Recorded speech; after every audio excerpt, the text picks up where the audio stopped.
हम लोग greatest integer function, fraction function, signum function का प्रॉपर्टीज और उसका इनइक्वालिटीज वगैरह के बारे में पढ़ेंगे। सबसे पहले हम लोग ग्रेटेस्ट इंटीजर फंक्शन पढ़ते हैं। हालांकि ग्राफ्स में इसके बारे में हम लोग पढ़े थे। ग्रेटेस्ट इंटीग्रल फंक्शन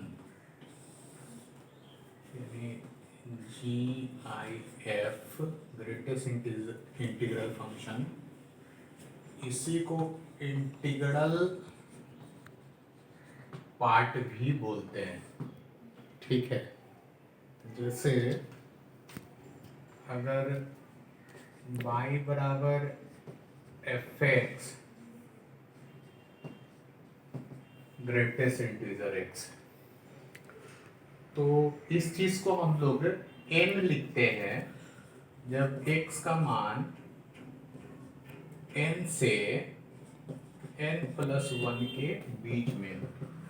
ये खाली इंटीग्रल वैल्यू ही देगा।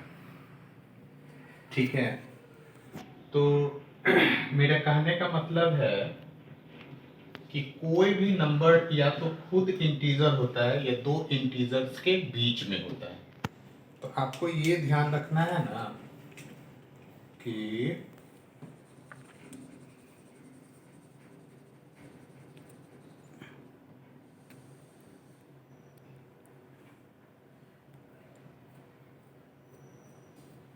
ठीक है, इसके बीच में n+1 के बीच में। ठीक है, जहां की n इंटीजर, जैसे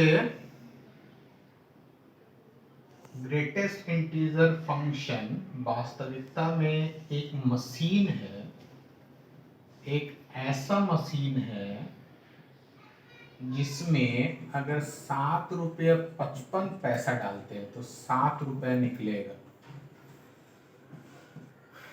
-8 रुपये 10 पैसा डालते हैं तो -8 निकलेगा।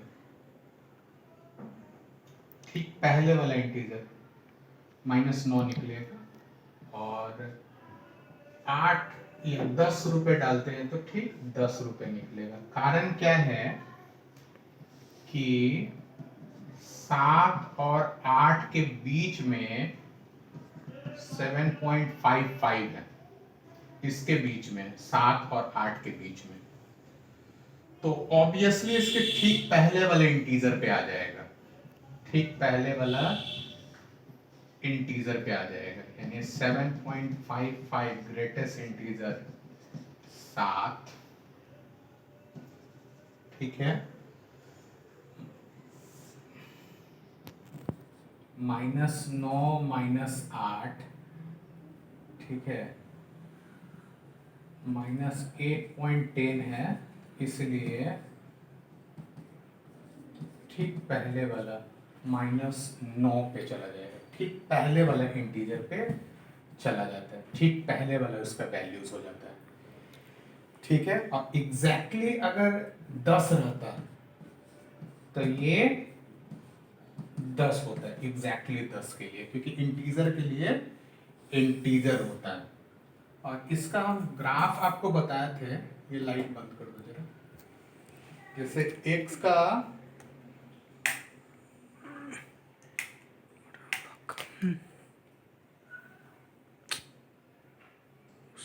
वीडियो बंद नहीं किया,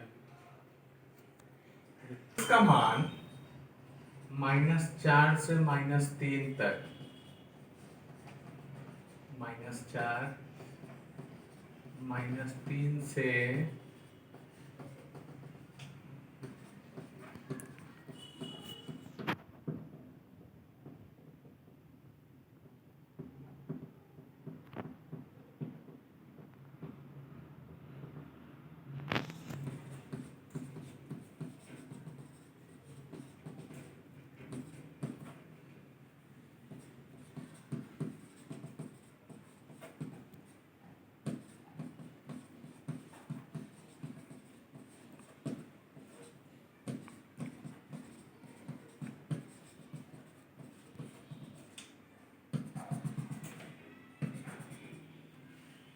ठीक है,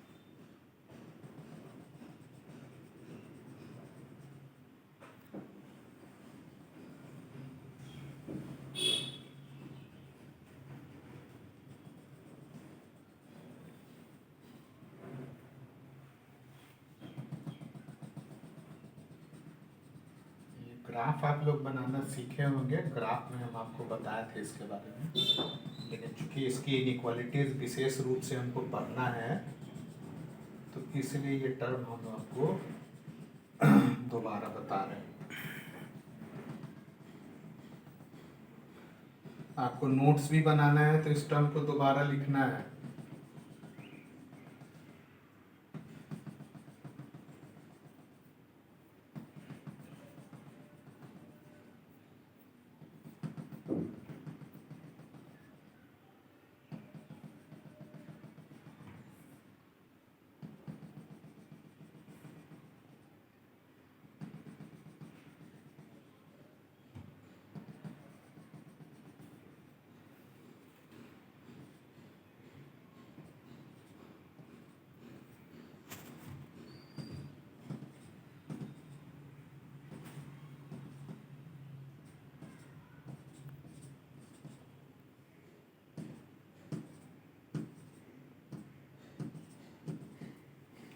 ठीक है, 0 से 1 के बीच में, 1 से 2 के बीच में 1, 2 से x का मान 2 से 3 के बीच में, y का मान 2, 3 से 4 के बीच में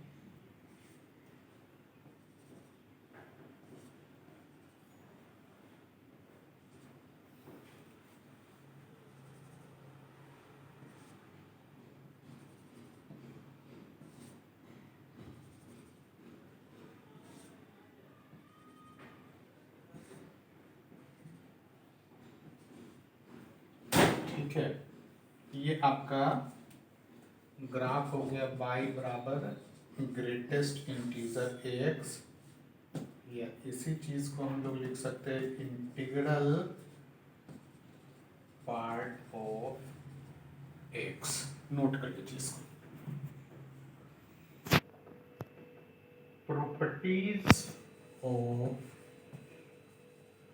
greatest integral function, greatest integer function का प्रॉपर्टीज। पहला प्रॉपर्टी है, आपको बताएं, ठीक है, यानी कि ग्रेटेस्ट इंटीजर जो फंक्शन होता है वो हमेशा से इंटीजर होगा, यानी कि ग्रेटेस्ट इंटीजर फंक्शन 5/2 है, तो ये नॉट पॉसिबल, ये संभव नहीं है। क्यों संभव नहीं है? क्योंकि ये इंटीजर होना चाहिए। अब ग्रेटेस्ट इंटीजर फंक्शन 7 है, तब ये पॉसिबल है। ये वाला तो संभव ही नहीं है, ये पॉसिबल है, ठीक है। और x का मान 7 से 8 के बीच में हो जाएगा। ऐसा ही अगर रहे ग्रेटेस्ट इंटीजर पाई, तो ये नॉट पॉसिबल, ये संभव नहीं है, क्योंकि ये इंटीजर है ही नहीं। ऐसा नहीं है कि जो उसमें लिख दीजिएगा पाई से पाई प्लस 1 के बीच में, इंटीजर रहेगा तभी उसको प्रोसीड करना है, ठीक है। दूसरा प्रॉपर्टीज क्या है, ग्रेटेस्ट इंटीजर x हमेशा ही x से छोटा या बराबर होता है। अगर x इंटीजर है, अगर x इंटीजर है तो ग्रेटेस्ट इंटीजर x होगा, और अगर x इंटीजर नहीं है तो greatest integer x less than x होगा। यानी कि 7,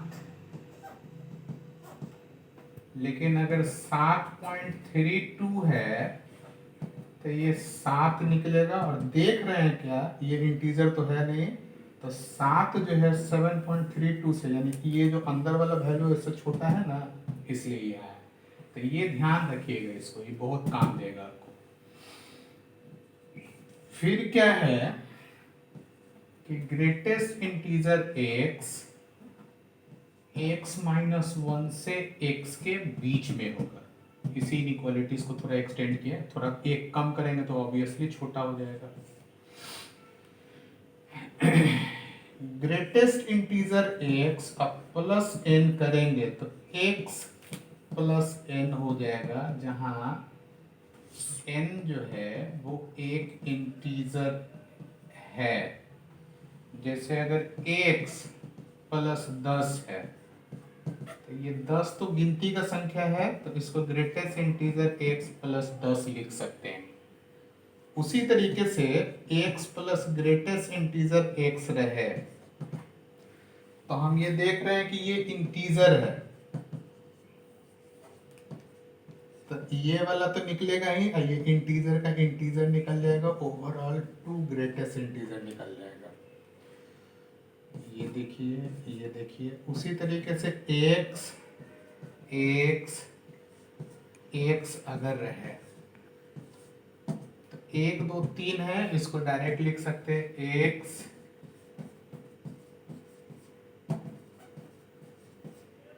अगर यही रहे sign x cos x tan x,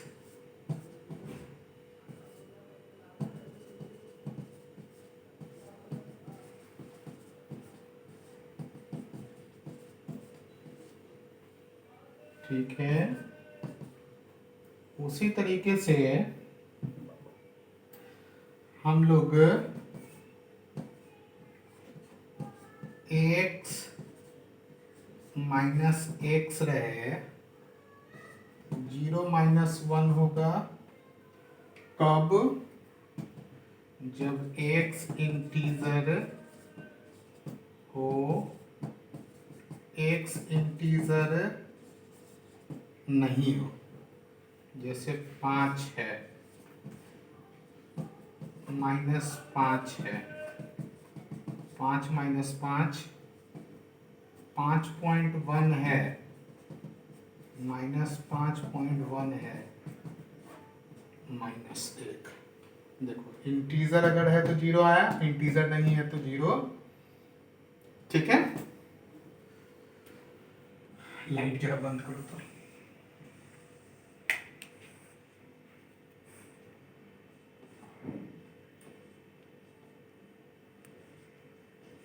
x plus Y है कब, जब x और y दोनों का फ्रैक्शनल पार्ट का जोड़ 0 से 1 के बीच में हो, और x बाई 1 जब fraction of x fraction of y 1 से बड़ा या बराबर। जैसे 7.3 8.2 है, ठीक है। तो यहाँ देख रहे हैं ये दोनों का जोड़ जो है ना, जैसे 30 पैसा हो गया, 20 पैसा, 50 पैसा, 1 रुपया नहीं पूछ रहा है, तो ऐसा स्थिति में डायरेक्ट लिख सकते हैं 7 + 8 15। लेकिन अगर यही रहता 7.3 8.9, तब क्या ये दोनों मिलकर के 1 से टप रहा है, तो 7.3 8.9 +1 यानी 7 + 8 + 1 16। अब यही सब कंफ्यूजन हो जाता है। एक बैग आपको लगेगा कि एगो में एक जुड़ा है, एगो में एक नहीं जुड़ा है, जबकि सफिशिएंट रीजन है। रीजन क्या है कि इनके इंटीग्रल पार्ट के जोड़ हम देखेंगे। अगर 0 से 1 के बीच में रहेगा तो 10 का 10 निकल जाएगा, और 1 से बड़ा रहेगा तो 1 जोड़ करके निकलेगा, ये याद रखेंगे। फिर x हो गया, x प्लस हाफ हो गया, ये 2x हो जाएगा। ax 1/3, x प्लस 2/3, 3x हो गया। ax 1/4, 2/4, 3/4, 4x हो गया। ax 1/n, 2/n,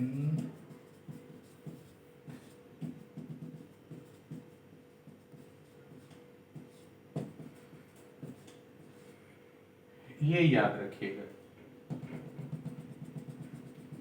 ये भी प्रॉपर्टी आपको बहुत काम देगा, नोट कर लीजिए इसको। इनइक्वालिटीज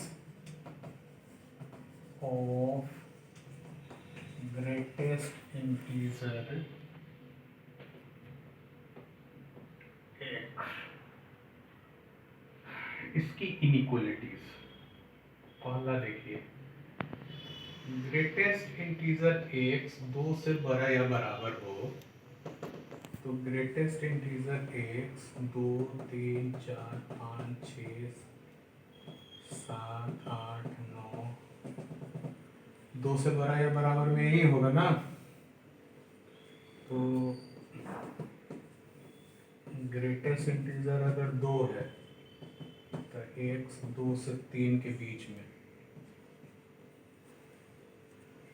ग्रेटेस्ट इंटीजर अगर 3 है तो x 3 से 4 के बीच में, ग्रेटेस्ट इंटीजर 4 है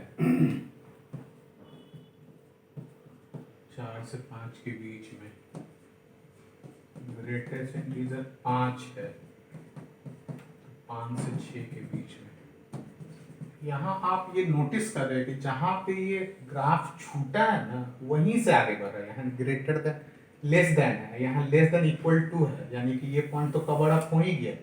3 पे यहाँ छूट रहा था, 3 पे बराबर भी हो गया, बढ़ भी गया तो यहाँ तो कवर अप हो ही गया। तो उस हिसाब से अगर ये है तो x 2 से अनंत तक, यानी कि ग्रेटेस्ट इंटीजर x n अगर है तो n से इंफिनिटी तक, जहां n क्या है इंटीजर, ठीक है। यानी कि क्वेश्चन में कभी भी दिया रहे कि greatest integer x is greater than equal to 5, तो आपको ये समझना चाहिए कि x का मान आप 5 से अनंत तक कुछ भी रख सकते हैं, ये आप रख सकते हैं। नोट कीजिए इसको।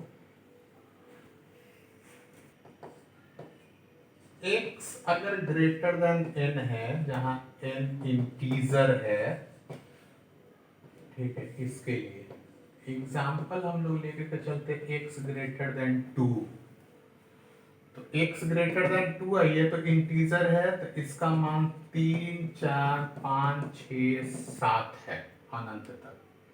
तो x अगर 3 है तो x 3 से 4 है, 4 से 5 है, 5 से 6। इसका सीधा सा मतलब है कि x अगर 2 से बड़ा है तो x 3 से अनंत होगा। इसका सीधा सा मतलब है अगर n से बड़ा है तो एक्स n+1 से इंफिनिटी तक होगा।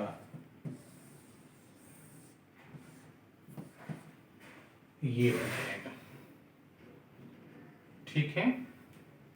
जैसे x ग्रेटर देन 5 अगर है तो आपको सोचना चाहिए कि x 6 से अनंत तक होगा। ये सब एकदम तुरंत तोड़ने आने चाहिए तो डोमेन तुरंत बनेगा। ये सब में कंफ्यूज हो गया तो नहीं बनेगा, ये सब याद रहना चाहिए, ठीक है। नोट कीजिए इसको।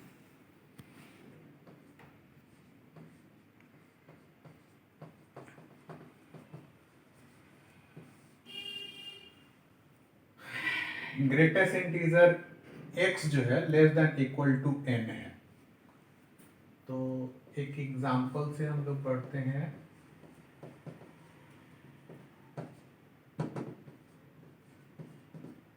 दो, एक, 0, -1, -2, -3।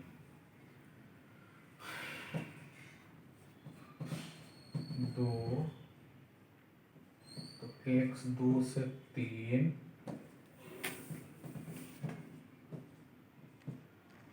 एक,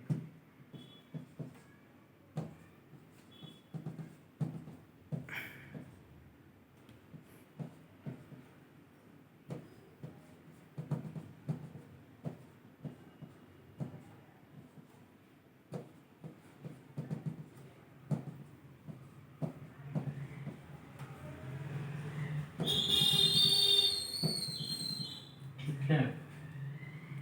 यानी कि देखो, 2 है तो 3 से स्टार्ट हो रहा है, उसके बाद धीरे धीरे रिड्यूस होता चला जा रहा है धीरे धीरे। इसका सीधा सा मतलब है, देखिए जिस पॉइंट पे छूटा है ना उसी पॉइंट से आगे पीछे की ओर बैक किया है। लेस देन है तो माइनस अनंत से 3 तक, यानी कि ग्रेटेस्ट इंटीजर x है -इंफिनिटी से n+1 तक, ठीक है।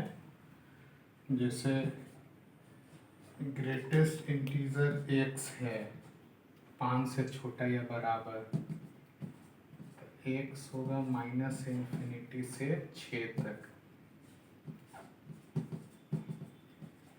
x -इंफिनिटी से 5 तक।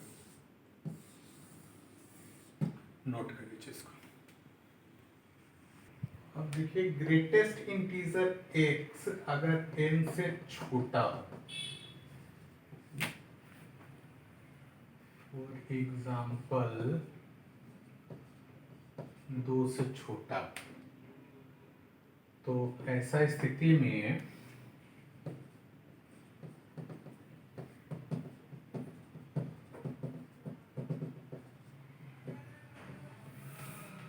ठीक है, तो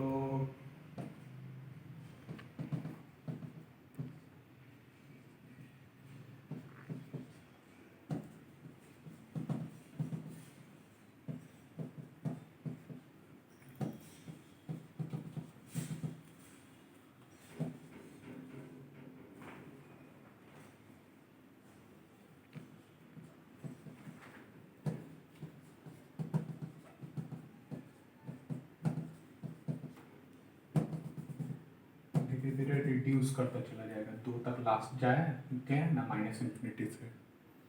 इसका सीधा सा मतलब है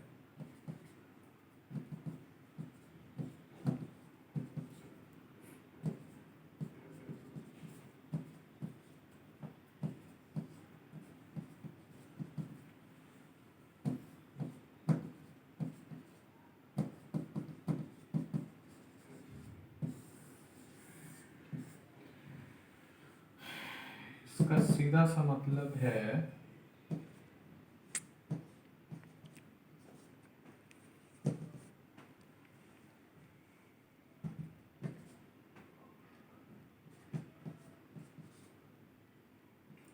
एक,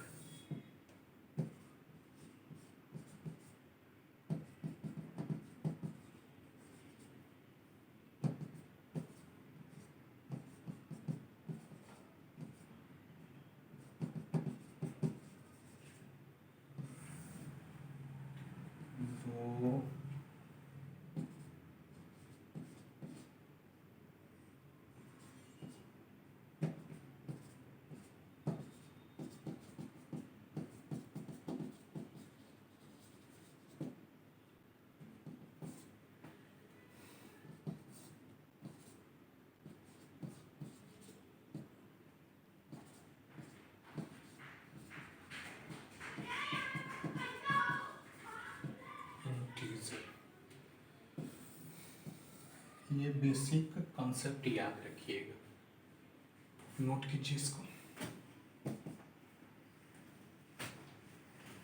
ग्रेटेस्ट इंटीजर एक्स ए से बी के बीच में, जहाँ ए बी दोनों इंटीजर है, तो ऐसा स्थिति में एक्स का मान ए से बी प्लस 1 के बीच में होगा।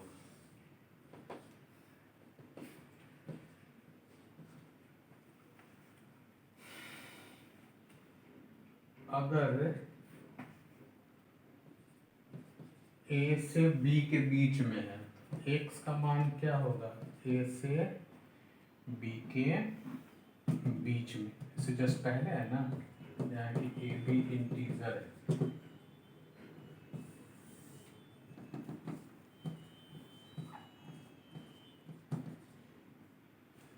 तो ऐसा स्थिति में x का मान क्या होगा,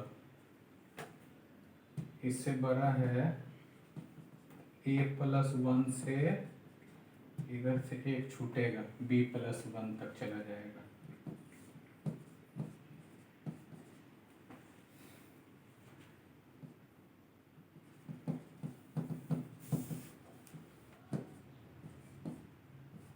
x का मान क्या हो जाएगा, a प्लस 1 से b तक, ये याद रखिएगा, तुरंत क्वेश्चन सॉल्व हो जाएगा।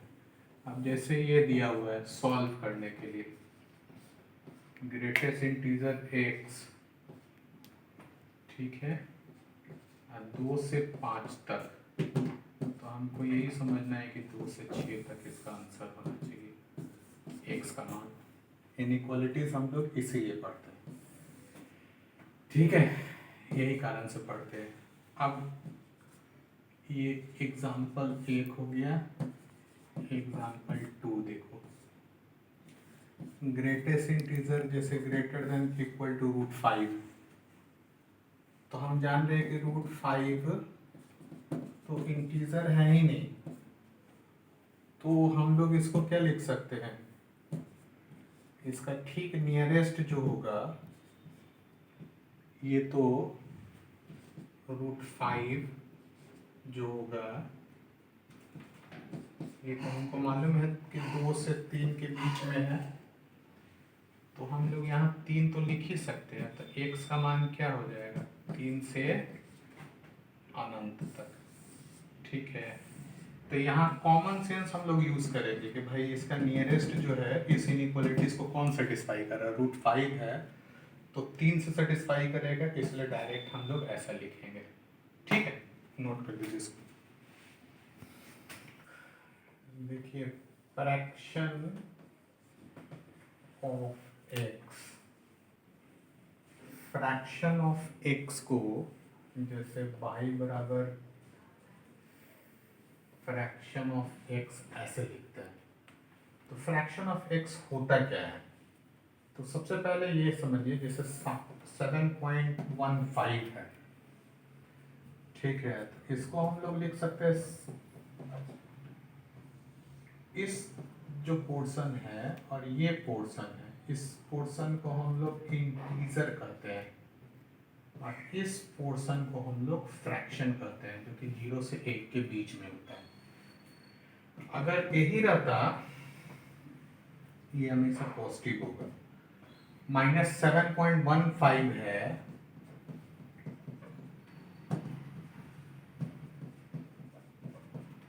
ये हो जाएगा, ये हो गया इंटीजर,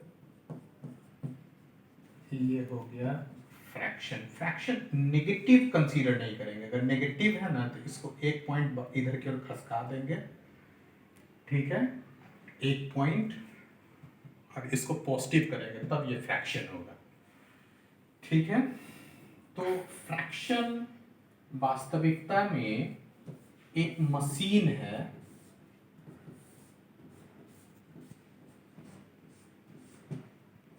जिसमें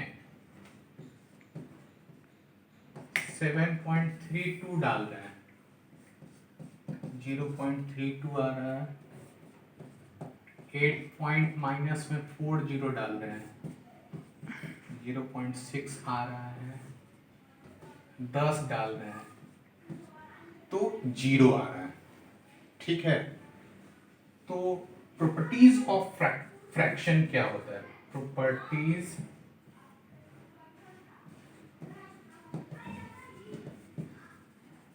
फ्रैक्शन का क्या प्रॉपर्टी है? सबसे पहला प्रॉपर्टी है कि फ्रैक्शन ऑफ एक्स 0 से 1 के बीच में होता है। ठीक है, दूसरा है क्या कि x बराबर greatest integer x plus fraction of x है, तो fraction of x x minus greatest integer x लिखेंगे। ठीक है, x में से ग्रेटेस्ट इंटीजर x घटाएंगे। इसका अगर चित्र बनाएंगे तो आपको याद होगा कि एक पीरियोडिक फंक्शन बनता है, ये आपको ग्राफ्स में बताए थे।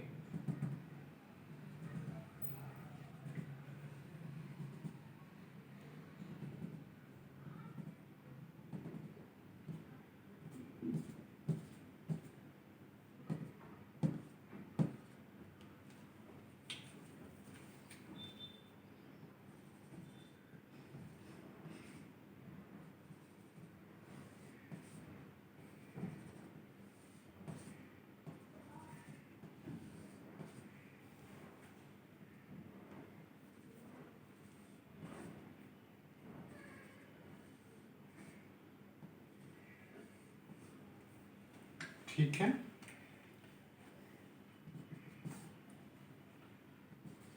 y बराबर fraction of x is discontinuous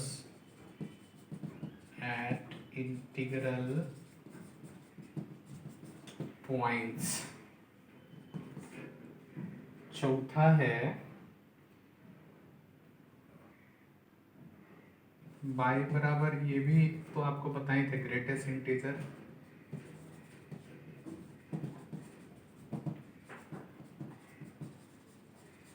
वो तो देखे ही थे, ग्रेटेस्ट इंटीजर फ्रैक्शन दोनों डिसकंटिन्यूअस हैं। उसके बाद y बराबर fraction of x is periodic function with period 1, एक के अकॉर्डिंग पीरियोडिक फंक्शन। नोट कीजिए इसको। देखिए, fraction of x plus n है तो उसको फ्रैक्शन ऑफ x ही बोलेंगे जहां n इंटीजर। ठीक है, जैसे x प्लस 100 है, फ्रैक्शन है, तो इसको क्या लिखेंगे? ये 100 जो इंटीजर है ना वो डायरेक्ट खत्म हो जाएगा। जैसे x माइनस 5 है तो ये भी तो इंटीजर ही है, तो डायरेक्ट x ही लिखाएगा। मतलब इंटीजर रहेगा तो खत्म हो जाएगा। x का फ्रैक्शन माइनस x का फ्रैक्शन 0 1। x अगर इंटीजर है तो x अगर इंटीजर, जैसे अगर x इंटीजर है तो माइनस x बराबर डायरेक्ट ये लिख सकते हैं। ठीक है, x अगर इंटीजर नहीं है तो x माइ +1 यानी कि minus fraction of x, fraction of x, ठीक है। जैसे 3 है तो 7 -7 0 +0 0 7.52 ±7.52, तो ये तो 0.52 हो जाएगा, 0.481 हो जाएगा। चौथा, ग्रेटेस्ट इंटीजर का फ्रैक्शन 0, फ्रैक्शन का ग्रेटेस्ट इंटीजर भी 0, 0 से 1 के बीच का मान का 0, ग्रेटेस्ट इंटीजर का 0। ये सब ध्यान रखेंगे, नोट कर लीजिए इसको। देखिए, अगर साइन एक्स का ग्रेटेस्ट इंटीजर के बारे में हमको डिस्कस करना है बाय द वे, तो हम ये जानते हैं कि साइन एक्स का मान -1 से 1 के बीच में है। तो इसका मतलब साइन एक्स का ग्रेटेस्ट इंटीजर क्या होगा? -1 से 1 के बीच में क्या होगा? -1, 0 और 1, ये 3 मान होगा। आपको यही ध्यान रखना है कि ये जो इंटरवल दिया हुआ है ना, उसके बीच में कितने इंटीग्रल वैल्यू है। ये जैसे ही ये ग्रेटेस्ट इंटीजर लिखाता है ना, तो वो इंटीग्रल वैल्यू को दिखाता है, और फ्रैक्शन लिखाता है तो वो फ्रैक्शनल वैल्यू को दिखाता है। और हम ये जानते हैं कि ये दोनों मिल के एक्स का निर्माण करता है, यानी कि हमको अगर फ्रैक्शन ऑफ एक्स चाहिए ना, तो इन दोनों को घटा देंगे, ठीक है। यही फ्रैक्शन ऑफ एक्स और एक्स के बीच में कोरिलेशन है, नोट कर लीजिए इसको। सिग्नम एक्स को हम लोग FGN(x) लिख सकते हैं, और इसको -101 लिख सकते हैं। x negative, x 0, x positive के लिए, ठीक है। y बराबर, इसको सिग्नम फंक्शन बोलते हैं। इसका अगर ग्राफ आप लोग बनाएंगे तो ग्राफ कैसे बनेगा, ये ग्राफ आपको दिखाए थे हम।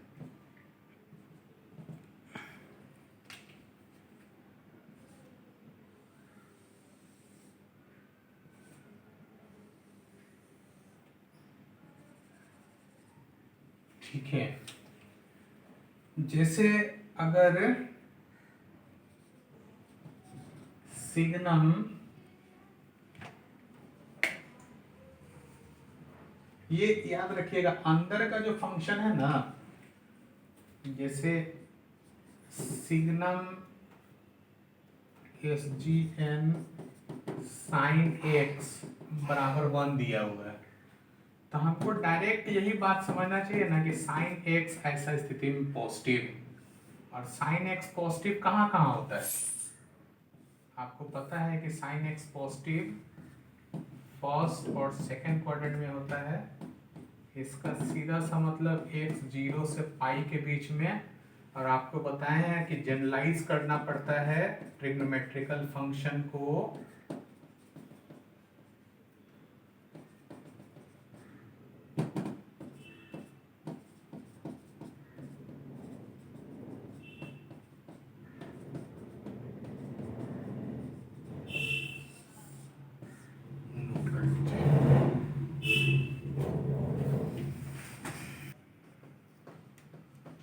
Transcendental function. देखिए, ट्रांसीडेंटल फंक्शन में क्या होता है, जैसे y बराबर fx है, तो एक अलजेब्राइक फंक्शन हो सकता है, एक नॉन अलजेब्राइक फंक्शन हो सकता है। नॉन अलजेब्राइक फंक्शन में trigo, inverse trigo, exponential, logarithmic, बहुत सारे ऐसे फंक्शन हो सकते हैं। ये जो फंक्शन है ना, जो नन अलजेब्राइक फंक्शन होता है ना, इसी तरह के फंक्शन को ट्रांसेंडेंटल फंक्शन हम लोग कहते हैं।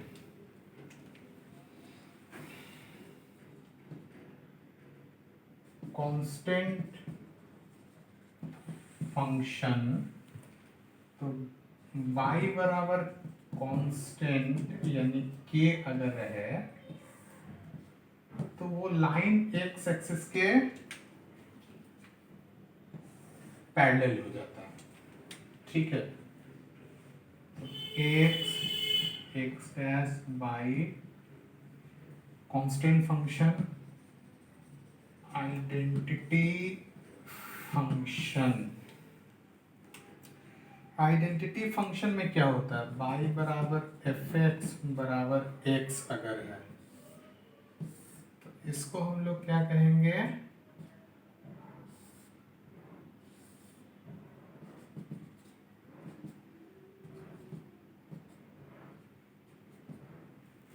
ठीक है।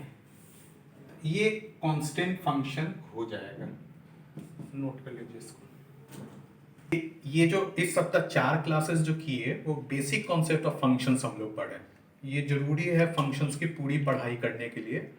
तो आपका मेन काम है नेक्स्ट क्लास तक यानी सोमवार तक आपको कैसे भी वो चारों क्लास रिवीजन कर लेना है, क्योंकि अब हम लोग सवाल में इन करेंगे। आप लोग सवाल बहुत एंजॉय करेंगे, बहुत मज़ा आएगा आपको सवाल बनाने में। लेकिन सवाल बनाने के लिए ज़रूरी है कि बेसिक कॉन्सेप्ट फंक्शंस का हम लोग जानें। वास्तविकता में फंक्शंस के बारे में 80 से 90% चीज़ें हम लोग ऑलरेडी जानते हैं, क्योंकि 11th के बहुत सारे टर्म्स इसमें डायरेक्ट यूज़ होते हैं। अलग अलग वो पढ़ाया जाता है, ट्रिग्नोमेट्री, इनवर्स, लॉगरिथम वगैरह, और इसमें फंक्शंस में हम लोग वही चीज़ कंबाइंड करके हम लोग पढ़ते हैं और उसका एक्स वाई के प्रॉपर्टीज़ के बारे में पढ़ते हैं। तो अगर कोई भी बच्चा अगर एक्स और वाई के प्रॉपर्टीज़ को नहीं जानता है तो वो पढ़ाई आगे कैसे कर पाएगा। तो ये ज़रूरी है कि एक्स और वाई के प्रॉपर्टीज़ जाने, उसके बाद ही आगे की पढ़ाई हो सकती है, ठीक है। तो नेक्स्ट वीक में हम लोग एक्स और वाई के प्रॉपर्टीज़ के बारे में ही समझेंगे, ठीक है। नेक्स्ट